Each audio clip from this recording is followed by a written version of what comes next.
Hello and welcome to China Now, your global window into today's China.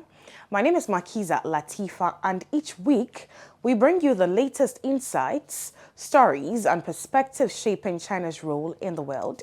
We begin with China Currents, where Chris takes us through the top headlines and developments from across China, giving you the pulse of the nation in real time. Then we dive deeper into the Thinkers Forum, where leading scholars and experts share bold ideas on China's global influence and future. Stay with us for an enlightening journey into China right here on China Now.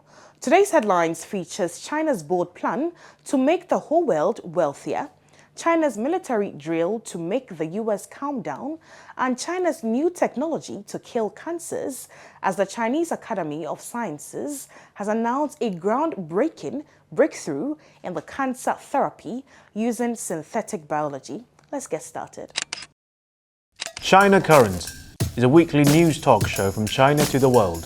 We cover viral news about China every week and also give you the newest updates on China's cutting-edge technologies.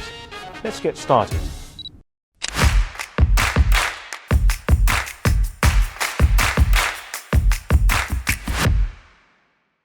Welcome to China Currents, your weekly news report on the latest developments in China. I'm Chris, and in this episode, China's bold plan to make the whole world wealthier, and China's military drill to make the US calm down, China's new technology to kill cancers. First, let's understand Beijing's 2025 ambition.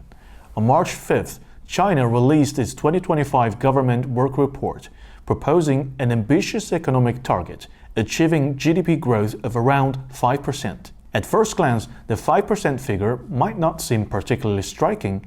However, for China, whose total economic output reached over $18.8 trillion in 2024, the 5% increase goal means to make $940 billion, equivalent to an entire Saudi Arabia, a nation renowned for its wealth and extravagance. Its 2024 GDP stood at approximately $1 trillion. To grasp just how bold China's 5% target is, one need only look at the projections from Western policymakers. The World Bank estimates global GDP growth in 2025 will average just 2.7%. The US Congressional Budget Office forecasts a 2025 GDP growth rate of about 1.8% for America. The Organization for Economic Cooperation and Development predicts the UK's growth this year at a mere 1.7%.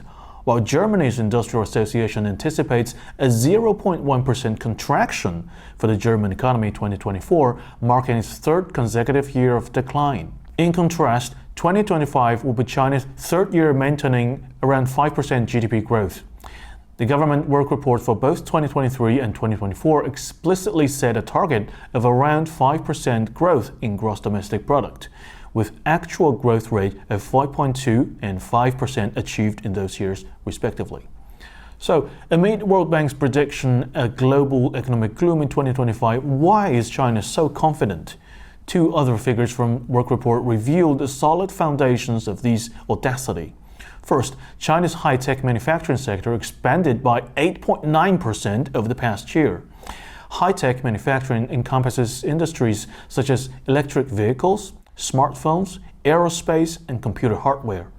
Growth in these sectors generates substantial trade surpluses. In the 1960s, the US sustained GDP growth above 4% for years by leading the third industrial revolution. Today, China is driving economic growth through a new technological revolution. For instance, in 2024, China produced 13 million EVs.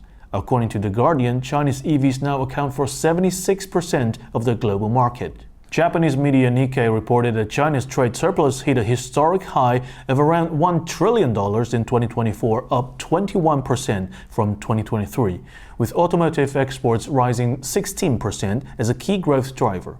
Notably, while EVs have become a pillar of China's industrial strategy, the country has refrained from using technology embargoes for unfair competition. According to China Automotive Daily, China exported 3.6 billion lithium battery units in 2024, a 7.3% year-on-year increase.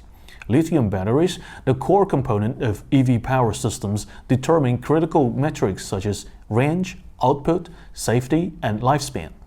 The success of Chinese EVs stems largely from advanced battery technology. Yet China has not restricted battery exports, unlike the US chip export controls. In fact, CATL, China's leading battery manufacturer, has built 2 battery plants in Germany and Hungary, and building one in Spain too. In October 2024, Volkswagen announced plans to shut down at least 3 factories and lay off tens of thousands of workers. CATL's investments have become vital for the EU workers. Second, China's per capita disposable income grew by 5.1% in real terms in 2024.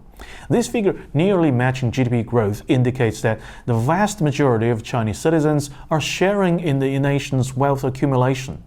China is not only growing richer, but also narrowing its wealth gap, ensuring that high-tech products meet genuine demand, thereby sustaining market vitality.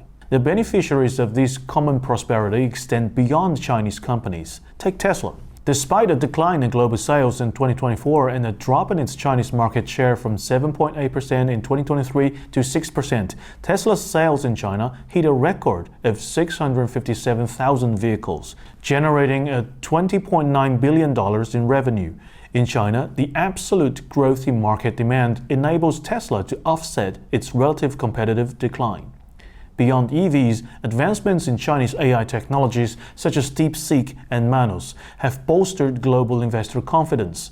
Jeff Winiger, WisdomTree's head of equity strategy, coined the term Terrific 10 to describe China's 10 high-tech leaders, mirroring the US's Magnificent Seven. This concept has become an investment benchmark, as the Magnificent Seven once symbolized guaranteed returns in US markets. However, Chinese strategist Professor Wang Xiangsui points out that China's high-tech industries fundamentally differ from America's Magnificent Seven.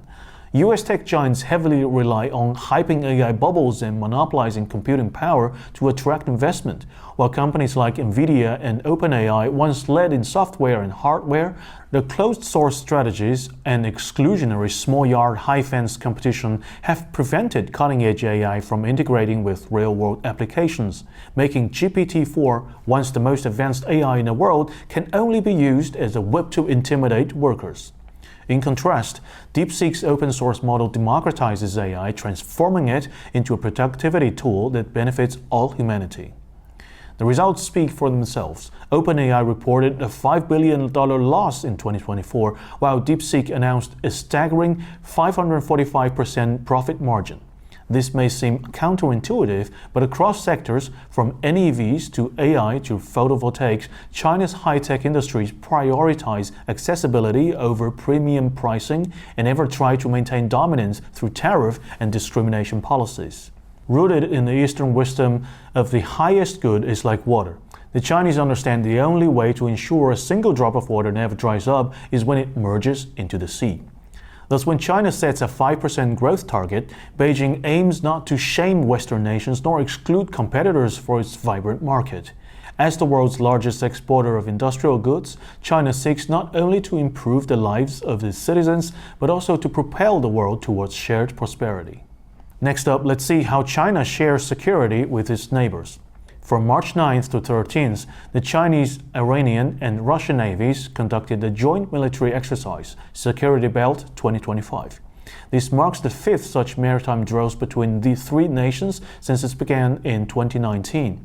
This exercise took place near Iran's Chabahar port, focusing on maritime target strikes, inspection and seizure operations, damage control, and joint search and rescue missions. Additionally, countries such as South Africa, Pakistan, and Oman will also send observers to participate in this exercise. Why drill now? On March 7th, the Tehran Times reported that Trump threatened possible military action against Iran. Last month, the US announced a fresh round of sanctions against Tehran, aiming to drive Iran's export of oil to zero. Apparently, the severity of this threat is now being reduced to 0%. The US seems to have forgotten its failures in the Red Sea.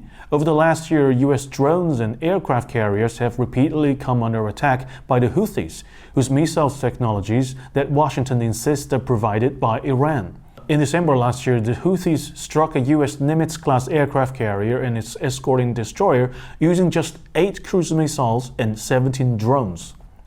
With the US military struggling abroad and China, Russia, and Iran tightening their military cooperation, Trump might want to rethink his art of the deal. Moving on, China brings hope to the world's cancer patients. On March 4th, the China Academy of Sciences announced a breakthrough in cancer therapy. Using synthetic biology, they trained a synthetic bacterium capable of precisely targeting and destroying tumors and effectively alleviating the side effects. Traditional treatments like chemotherapy, while effective in killing cancer cells, often causes significant harm to the human body. This is because chemotherapy drugs act throughout the entire body, attacking not only cancerous cells but also healthy cells, leading to various side effects. Moreover, long-term use may lead to drug resistance. However, the synthetic bacteria can proliferate extensively within tumor tissues while being rapidly eliminated in normal tissues. These bacteria activate immune cells in the body, which in turn attack and destroy cancer cells.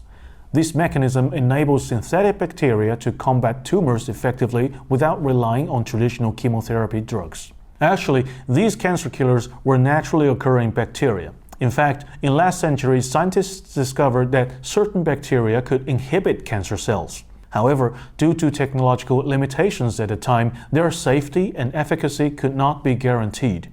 However, this latest Chinese study not only validates past hypotheses, but also enhances bacterial targeting and safety. As research advances, bacterial therapy is expected to emerge as a safer alternative to current cancer treatments. Experts believe that this breakthrough from China could provide cancer patients with a safer and more effective treatment option, especially for melanoma, colorectal cancer, and bladder cancer. That's all for today. Thank you for watching this episode of China Currents. If you have any thoughts or comments, please reach us at email address below. See you next time. And next on the show, we take a deeper dive into the ideas shaping China's place in the world. It's time for the Thinkers Forum, where leading scholars and experts share their insights on China's global influence, its challenges, and its future. Let's get into the conversation featuring our host, Ms. Panjiao Li of the China Academy, Fudan University, and her guest, Professor Busani Gapwani of the South African National School of Government, Professor Sifamandla Zondi from the University of Johannesburg, and Ledet Muleta, an advisor with the Strategic Bureau of the Addis Ababa Mayor's Office. Given the rise of AI and the incorporation of, well, not specifically AI, but modern technologies and the incorporation of AI and its downstream application even into manufacturing, is it going to be harder for Africa's future development path, for Africa to attract the labor-intensive manufacturing industries that supported Asia's rise over the past century? Thank you. Maybe I start with that very question. For the continent, the principal position has been whether you're talking about choices between regions, whether you are talking about types of industry that it should use to rise to the top, whether you are talking about forms of political systems that Africa would underwrite Africa's rise to the top, whether democracy or non-democratic ones, whether you're talking about a developmental state and a non-developmental state. For Africa, it's not either or. For Africa is a bit of both, to different measure. Now, that principle applies to the area of digital transformation, this fast rise of digital technologies that promise to help Africa leapfrog many stages of development right to the top. It has shown it with regards to the adoption of the mobile phone and how the adoption of mobile phone has improved access to food and food distribution in the Horn of Africa, for example, how the mobile phones are helping people cope with conflict situations, especially in the Sahel, and they're able to ping each other and they're able to move and avoid the movements of these armed groups. Often, most of them are financed by big countries. And how the mobile phone is enabling financial inclusion in ways that's never been seen before. If you look at e-money, it rises most sharply in Africa before it rises elsewhere. It rises elsewhere as a point of convenience. but it rises in Africa as a matter of necessity. When there are no bank systems because of the war in Somalia, the Horn of Africa is a problem. They have now to figure out how do they harness the indigenous systems of transferring money without physically transferring money. How do they harness that, but now use technology? Then you have e-money, and the first one was called M-Pesa, and then there are many others that are now all over the world are there. So Africa has used digital technology already, forced to solve problems, to accelerate technological innovation, three, to drive economic growth and entrepreneurship and financial transfers and so on. And Africa can also use it in many other areas. Of course, it comes with risks. And the risks, as you indicate, may be that it pushes up economic growth that is based on less labor intensive basis, and therefore Africa may have to find answers for all this huge labor reservoir that it has for all of that. Fortunately, digital transformation is not replacing the older industrial system. We're still going to have mining for ages to come. We're still going to have manufacturing in a normal way for a long period of time. We're still going to have physical markets, not just digital markets, in Accra, in Abidjan, in Addis Ababa, in Johannesburg, or any other places. We're still going to have labor-intensive elements all the time, coexisting with digital elements and all of that. That is why it's so useful to see how the African Common Free Trade Area conceptualizes it. And it released 2 years ago what it called digital trade value chains. And it talks about how they coexist with other value chains. And so there's an opportunity in respect of that. Now, moving to the issue of self-confidence, I put in the chart that really for Asia, Ghana and South Korea are independent around the same time and at the same level of development. And South Korea is going to take off. It's going to have the boom in the 1960s and the 1970s, and then it will become a developed country by the 1990s. And everybody asked the question, why it is so? Besides the fact that colonialism doesn't actually leave Africa completely, so it lives but it's still there. So what is called neo-colonialism continues, and it limits Ghana's rise and stuff like that. And South Korea does not have that. Instead, what it has is a former imperial power playing a supportive role in order to support that and its other wing, Japan and others, and it helps it to move. Even when China rises in the 1970s, the West continues to support that. On the African continent, it doesn't actually support that growth. But the real big differentiator between Ghana and South Korea is that the South Koreans belong to a civilization they have not forgotten. The colonial operation was only a temporary disruption, not a permanent dislocation. And therefore, the Korean, for example, in agriculture, use a civilizational logic called Samel Undong, which is very similar to Ubuntu in Africa and stuff like that. But they use that to drive their agricultural revival in the 1970s already. So they borrow from the West, but they nest it on their own cultural innovations in order to grow. And so their civilizational basis is not gone because that becomes the source of confidence. And the Chinese civilization is the civilization. The Vietnamese belong to a broader civilization of Southeast Asia. So they have not lost their civilization. They might have been delayed, they might have been humiliated, as Professor Ngawen was saying earlier on. They might have been dead, but they were not, their civilization was not killed. That's a different story for Africa. You now have to mop up with what African Renaissance were trying to cobble out of pieces of things that were completely destroyed. That even a country like Ethiopia, which was not fully colonized, finds that quite a lot of that was also still lost because even without direct colonization, the colonial influence was total over Africa. The cultural renaissance, cultural confidence among Asians in the different parts of Asia was also important for that self-confidence. And lastly, the Asians did not lose confidence in their potential, even after their power was broken. But their potential remained an inborn driver for them to rise. And as they made small step forward, they replenished their confidence all the time. And Africa does not have those conditions. It has to find a way around that. How do you regain your confidence without your civilization, without your self-belief, and without your heritage, using it to propel the future?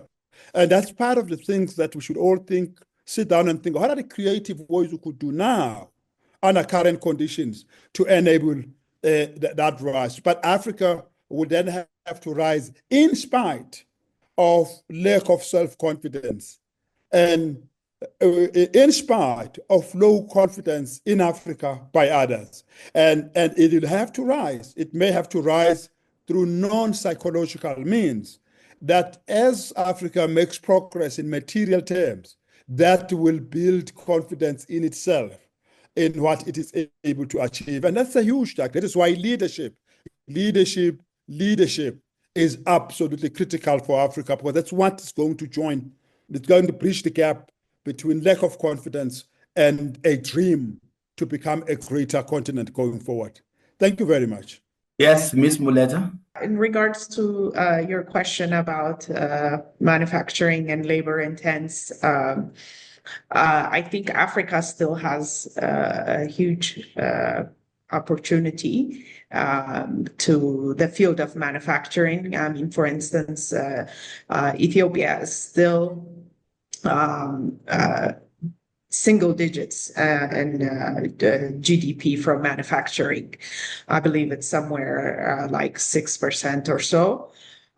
So we have a lot of materials being imported. And with a population of over 120 million people, it's very clear that the potential for manufacturing growth is there. And we do have, over the years, we have increased investments coming from Asia. And it definitely has the potential of increasing. Agriculture seems to be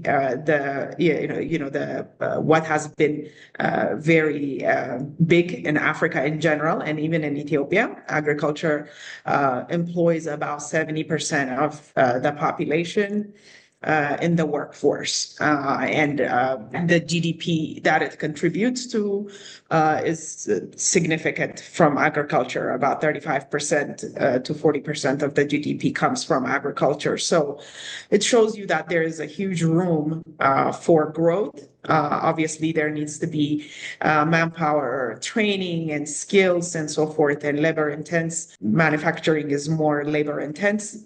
So we have to have this shift. And also urbanization is also going to create that when regions are becoming more urbanized, lifestyles are changing, and so manufacturing will have a huge potential. So the fact that there is the need and the manpower makes Africa and Ethiopia in general a place good for investment for manufacturing. Overall, I believe that in every section, in every area, Africa has a room for growth. But I believe since the population also is predominantly young, I believe that technology is going to be very key. Like Dr. Sibmando just also mentioned that. So digital technology area is going to be a huge potential. So that answers that question. And to conclude about our conference in general, I think the fact that the century is Asia for Asia is definitely a great potential and opportunity for Africa. Like I said before, to learn because we have a lot of things in common, and the fact that the history of Asia is somewhat similar with Africa, and it's more attainable because it's.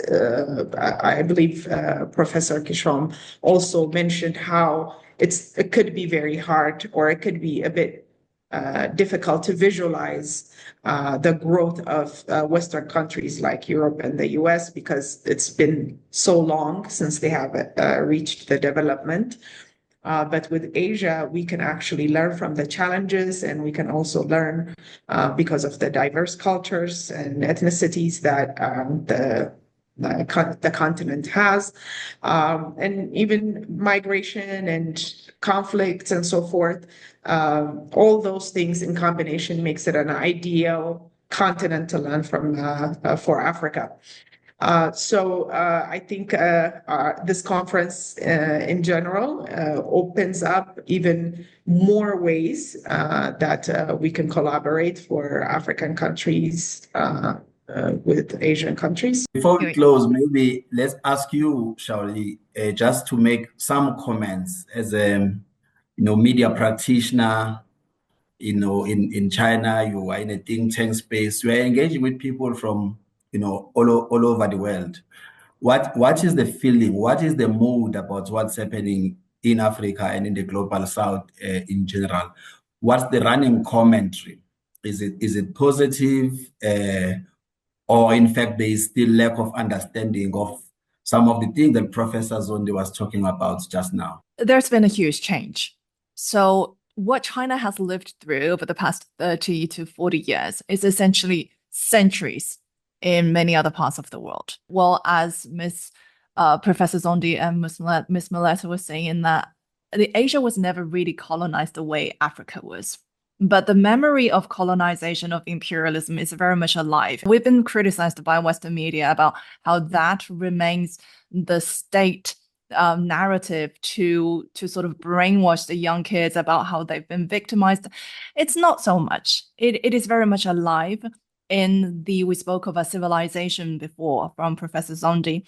It is very much alive in the spirit of everybody who live here in China being a great civilizational state, that how you've lived through that humiliation about a century ago. So it is very much a living thing. It's not a brainwash propaganda. So that is what I think from the discussion that we had before is what drives the confidence, the confidence deriving from the drive to be successful, to grow. And then I think things begins to diverge about where people stand in terms of their worldview, how they think about our regions from the rest of the world.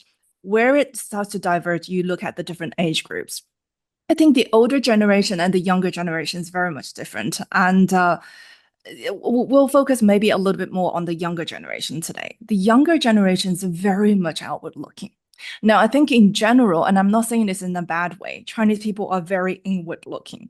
And it's not a sort of like a xenophobic way, but it's a very nice way that I put it, is that the Chinese people are very inward looking in the sense that we don't think about expansions.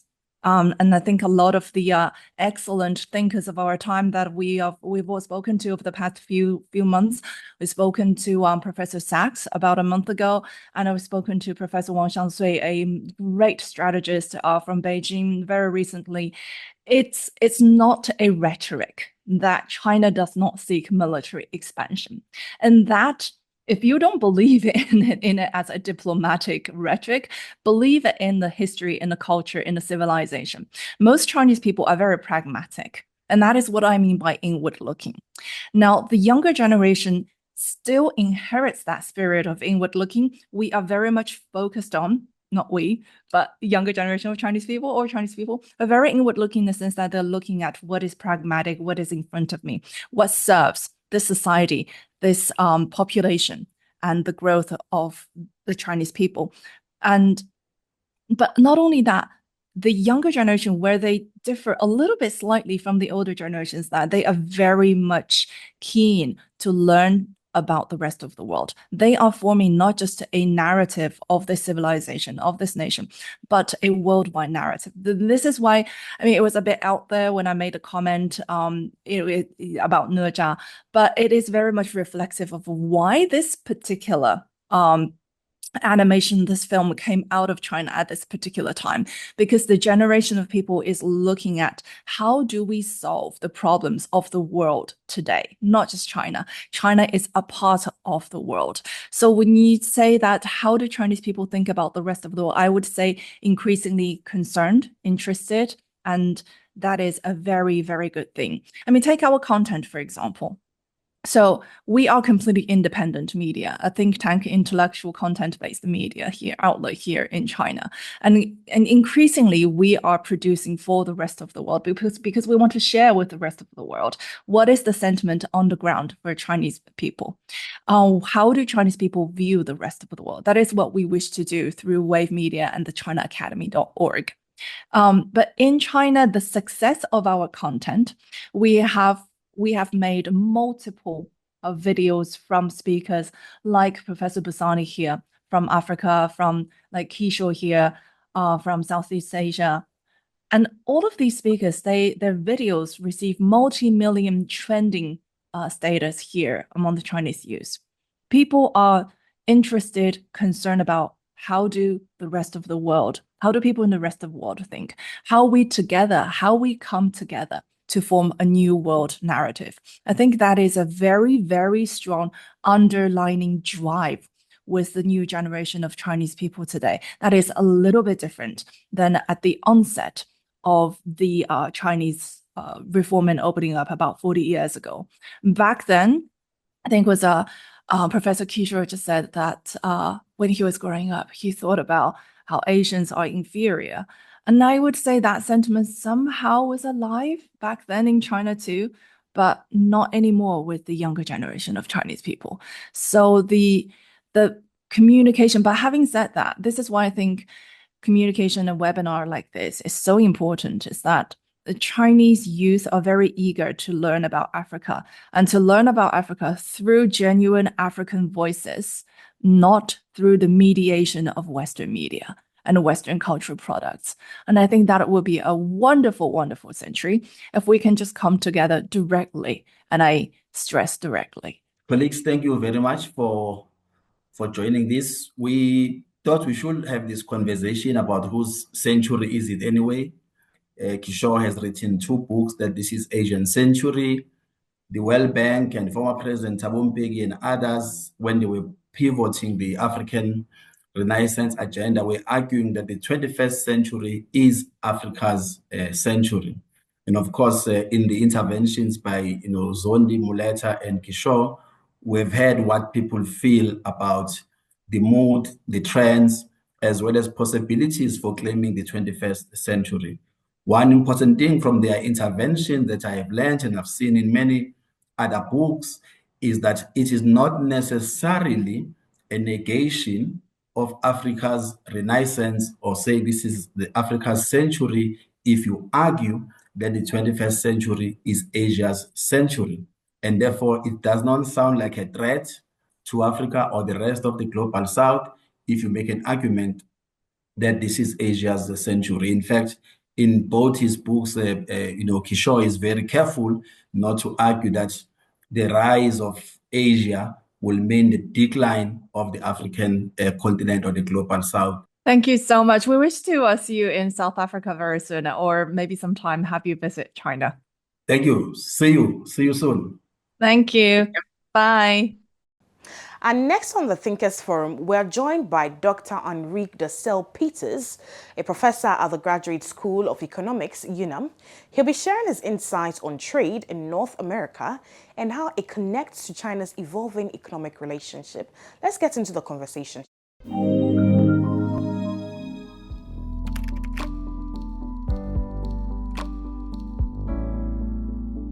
There is an ongoing discussion in the United States and particularly in Washington.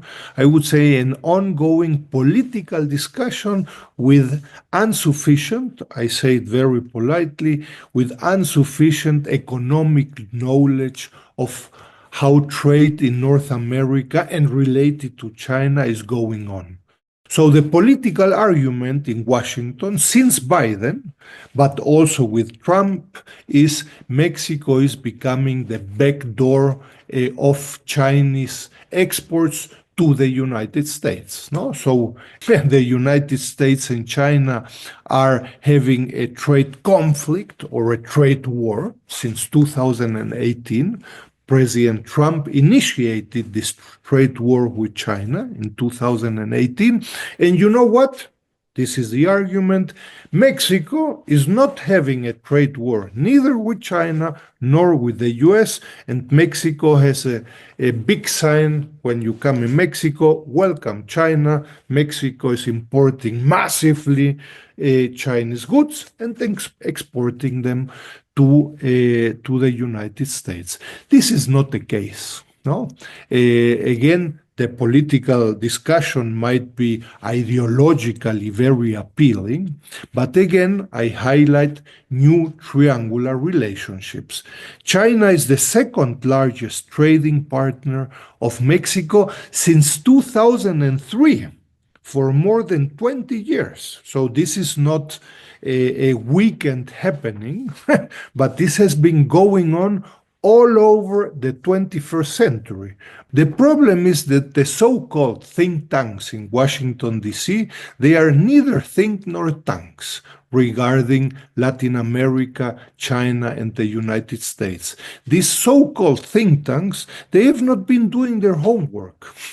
They have not been informing the Washington audience adequately and correctly. This profound integration between Latin America and Mexico with China has been going on for 30 years. And again, suddenly, it has become fashionable to blame, again, this political discussion always requires to blame someone. I blame China, I blame Mexico, I blame Panama, Of course, you never like to see yourself in front of a mirror and say, you know what, the king or the queen is naked. You know what, the United States has profound economic problems in terms of fiscal deficit, in terms of innovation, of competitiveness, etc. No?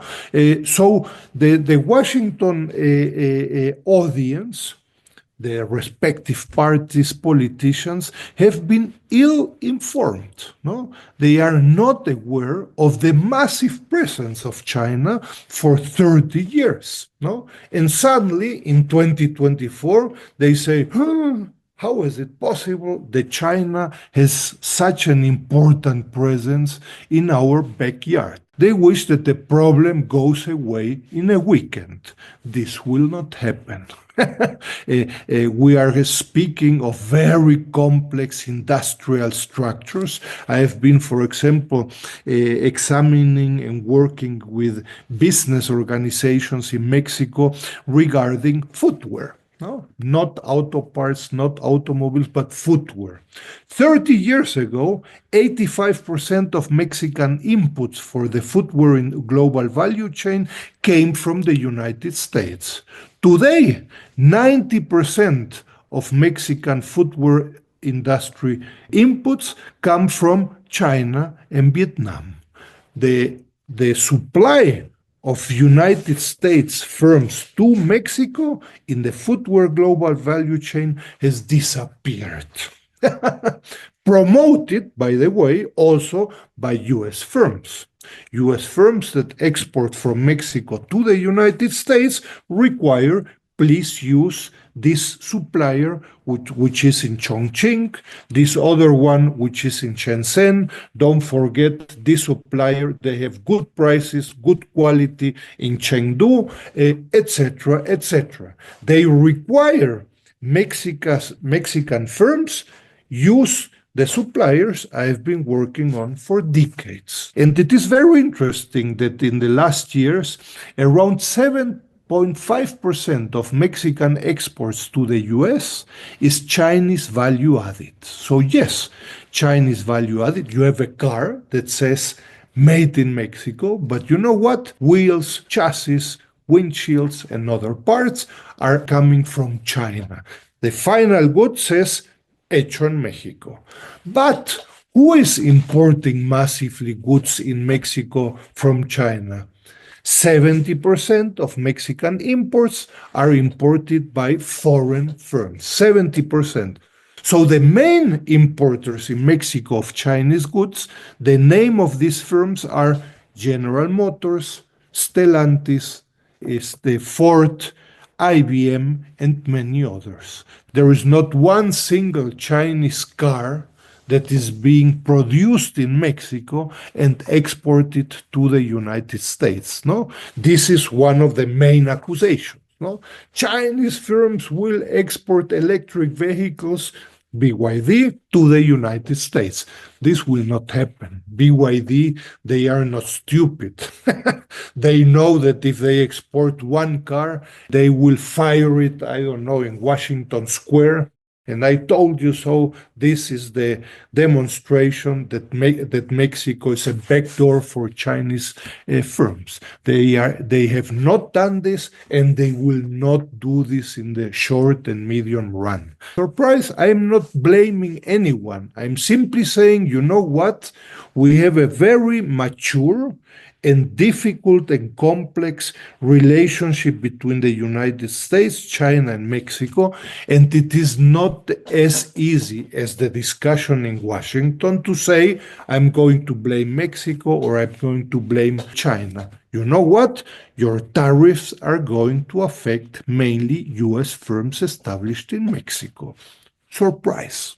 No, again, I'm not blaming anyone. I'm simply explaining how trade, industry, fabrication, global value chains have changed drastically in 30 years, and this will not change in a weekend. No, if you want to substitute for imports from tires from China for a car, this will not be easy. The Vatican does not produce any tires. Switzerland, they do not produce tires. So where will I get 20, 30 million tires that today are being supplied by Chinese imports? No? So very complex process that have been going on for decades. As a matter of fact, we have a monitor of Chinese outbound foreign direct investment that we publish every year since 2017, brief reports, annual reports in Chinese, in Spanish, and in English. No,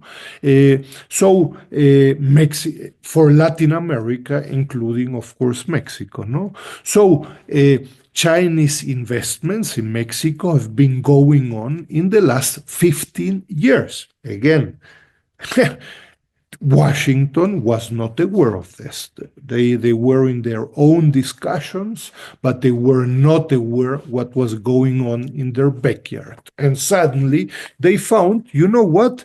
China has been investing accumulatively until 2023 for $22.5 billion US dollars. So what we are witnessing is the Chinese investment slowly. It's not that suddenly in 2023 we have massive investments. No, since 2010, 2015, 2020, Chinese investment, and very surprisingly, different than in most of Latin America, Chinese investments in Mexico were mainly by private firms, not public firms, and B, the main sector of interest of Chinese investment in Mexico were manufacturing.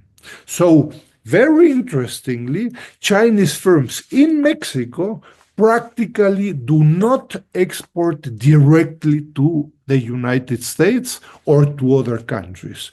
Investments are oriented to the domestic market in Mexico, from shoes to underwear to telecommunications to electronics to whatever. So it's a very interesting specialization of Chinese investments in Mexico, very differently than, for example, in Argentina, Chile, or Brazil in South America, where Chinese investments have specialized in raw materials, in oil, in gas, in minerals, meat, soya, etc. Mexico does not have these raw materials such as Chile or Brazil. So Chinese investments, intelligently, I would highlight, they have learned a lot in the last 20 years, and they have understood that the strength of Mexico is not soya and not oil, but mainly manufacturing. Just a few weeks ago, at the end of December, we published the third report on aspects for a national strategy vis-à-vis China. The subheading is not irrelevant, New Triangular Relationships. This is a document of 35 pages, 27 proposals, no? And the subheading is fundamental. Mexico, as Brazil, Argentina, and other countries, need an agenda, a working program vis-à-vis the United States, of course, but also, and, not or, and China. The blackmailing from Washington increasingly insists, are you going to marry me or China? You cannot marry both, no? But the new triangular relationship concepts invites to say it is the United States and China. We have more than 130 years of diplomatic relations with China, with the People's Republic of China since 1972 for 53 years. And so we have a very profound, rich, and mature relationship. It's not a matter of saying, shall we continue or shall we not continue? We have a very rich cultural, economic, political, technological exchange. And you know what? In some cases, in the last 100 years, we have had discussions, difficulties, and in some cases, we have had different opinions. This might happen in 2025, but this does not mean I'm going to put on hold my full relationship with my second most important trading partner. I always say very humbly, but very realistically, China is the new rich guy in town, in the global village, no? And so China has lots of money to be spent on innovation, on education, on infrastructure, etc., contrary to the old rich guy in town, no, who finds out my infrastructure is old, my education is not working out, I am not competitive in many industries that I used to be the leader. You know what? You are not anymore. But the old rich guy in town is still rich. They still have the US dollar. They have a credit system, a financial system. They have nuclear weapons, etc. No, so it's going to be a very difficult negotiation in terms of the confrontation between the US and China, and for third countries. No, I would always say Latin America, Mexico, but also Vietnam and Germany. They will have to deal very pragmatically regarding this new triangular relationship. It will be a very difficult times, even regarding military issues in Asia and other parts of the world, unfortunately. And that brings us to the end of today's edition of China Now.